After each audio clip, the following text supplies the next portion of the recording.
these are not, I would say, ordinary figures because these figures will reach to billions of pesos. Pagkaputol-putol yan o may kulang, that is not a valid budget. Hindi na pwede mag-blanco-blanco dyan sa pera ng tao. He's lying. He's a president. He knows that you cannot pass a GAA without with a blank. He's lying.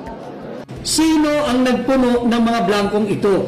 Kanino galing yung mga halaga na napunta doon sa final form ng GAA na unconstitutional pero pinirmahan ninyo? Yun ang sagutin ninyo. Hindi yung sasabihin ninyong fake news. Fake news ayan o, blanco, pirmado. Ang Malacanang po ang nagpapalaganap ng fake news. Pinipihit po nila yung usapin sa GAA. Wala pong nagsabing may blanco yung GAA. Ang sinasabi natin, blanco itong final document na naging basihan ng GAA. Sinabi naman ni Senador Risa Hontiveros na hindi ito makapaniwala na magpapasa ng anumang budget ang Kongreso na may blanco. Kaya dito sa video na ito nga guys, makikita natin ang sinasabi ng mga senador na wala daw silang nakita, wala daw silang napansin. Subalit mga guys, dito po sa UNTV, papakita ko sa inyo, natutuklasan po nila kasi sila mismo humingi ng kopya doon po sa Senado patungkol po dito sa dokumento.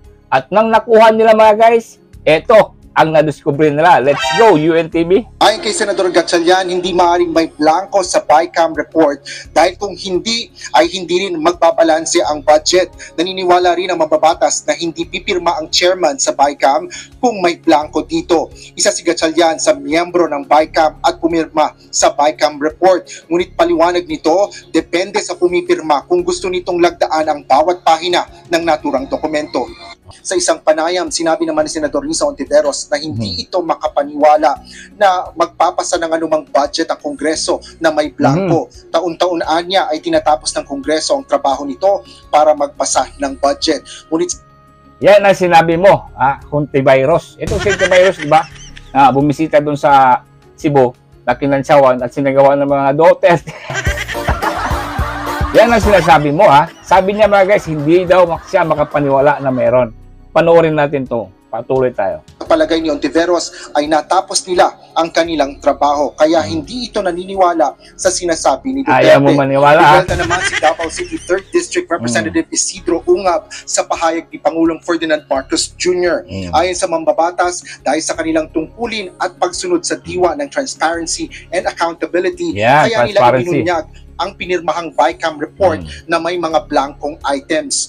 Ikinukubli rin aniya ni na PBBM at Executive Secretary Lucas Bersamin ang issue sa paggiit na walang mga blankong items sa General Appropriations Act at binansagang fake news ang kanilang revelasyon. Fake news pala Nagsisinungaling si dating Pangulong Rodrigo Duterte. Yan ang sinasabi nila. Jun, hawak ko ngayon itong mismong aktual na kopya ng BICAM report ng para nga sa 2025 General Appropriations Act na nakuha natin mismo sa Senado.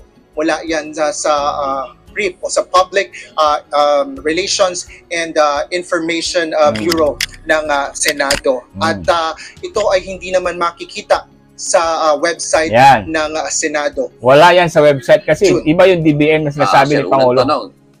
Sinabi mo nga kanina, yan mismo ay galing sa Senado. Pero ilang pahina ba lahat yan? June, sa taya natin, mga nasa 200, mahigit kumulang 200 yung pahina ng mga ito. At sinasabi nga ni Senador Villanueva kanina ay umaabot ng mga mahigit 2,000 yung mga items na nakapaloob dito. Yung pahina naman na ipinirisinta na sinasabi nga ni dating Pangulong Duterte na mga BICAM report na mayroong mga blankong item, ayan ay 13 doon yung nakita natin sa na-post nga rin sa social media page ni Congressman Ungab. At tiningnan natin din yung mismong 13 pahina na yon na mismong tinutukoy nga doon sa kanilang revelasyon. So anong natuklasan mo? Kinumpara mo ba? Magkapareho ba ngayon na may blanco doon? Ito na. Sa 13 pahina na yun na tinutukoy Makinig kayo mga guys. Congressman Ungab at dating Pangulong Rodrigo Duterte. dun sa nakita natin, dun sa mga dokumentong ipinisinta ni Congressman Ungab, at doon sa dokumento nga na nakita natin na BICAM report mula sa Senado, na andun yung mga blankong mga items o walang mga sulat. Ito yung mga yung panig nila Congressman Ungab ay hinighlight pa yung mga items na yan na mga blanko. At yun din yung mismong nakita natin, parehong mga dokumento na may mga blankong items na nakita tayo doon sa... Ayun na nga, ayun na nga. Ito, mga senador, mga ugok, pinagluloko nyo kami. Ha? Bago nyo lang i-deny na hindi totoo, hindi nyo alam, ganyan-ganyan. O, eto. Humingi ng dokumento dyan sa inyo mismo, binigyan ninyo na kumpara, pareho na dokumento po doon kay Congressman Ungab. O, sino ngayon? O, sinungaling ba ngayon? Si Duterte? Mr. Bangag na Marcos? Sinungaling ba si Duterte? Totoo ang sinasabi ni Duterte. Ayan, eto mga guys, sabi nga ni Vic Rodriguez, ang garapalan ito. Pinagluloko tayo nitong mga hinayupa. Bigla itong banat si Marcos, na iba naman yung binabanggit niya yung sa GAA, eto yung sa BICAM, totoo. So nagpakita lang ito mga guys, sa media humingi ng dokumento doon sa Senado, binigyan, kinumpara doon kay Congressman Ungab na dokumento, pareho, mayroon mga blanco. O bakit pa kayo nagdi-deny dito mga guys? Ito, pinagluloko tayo ng hinayupa. Diba? Sobra-sobra, garapalan ito. Wala na talaga yung tarang tiwala dito sa mga hinayupa. Bakit? Bago lang kayo nag-deny, binigyan nyo ng dokumento itong UNTV, nakita, pareho ang dokumento, tama sinasabi lahat ni Vic Rodriguez, tama sinasabi lahat ni Tatay Digong. Ang gustong lang naman ni Tatay Digong, baguhin yan, hindi yan pwede. Yeah. Kaya nga invalid, Mr. President. Invalid mismo kasi pinasa nila na mayroong blanco. Tapos sinasabi ni Mr. President na hindi pwede siyang pumirma ng blanco. So, siyempre, meron nang nag-fill up doon sa mga blanco. Sino ang nag-fill up doon? Yun nga, ang misteryosong mahiwagang buaya na kailangan nang hulihin. At ito pa mga guys, bakit biglang nawala itong si Saldico? Hindi ba kayo nagtataka? Siguro, meron silang mga agreement dito. Mukhang halata itong nagawa natin, baka mag-fallback natin to. So, kailangan natin tanggalin yung chairman ng appropriation. Ayun. Yun ang talagang theory ko na tinanggal ito ni Tambaloslos kasi baga magka-investigasyon dito, wala na siya. Hindi siya makasagot kasi wala siya. At ang pinalit niya dito si Butiki na si Kimbo. Ito nga mga guys, si Kimbo pinalit doon sa chairman ng appropriation na number 1 pa na questionable. Meron nga yan reklamo sa ombudsman dahil sa kanyang lifestyle na bigla ang yaman, di ba?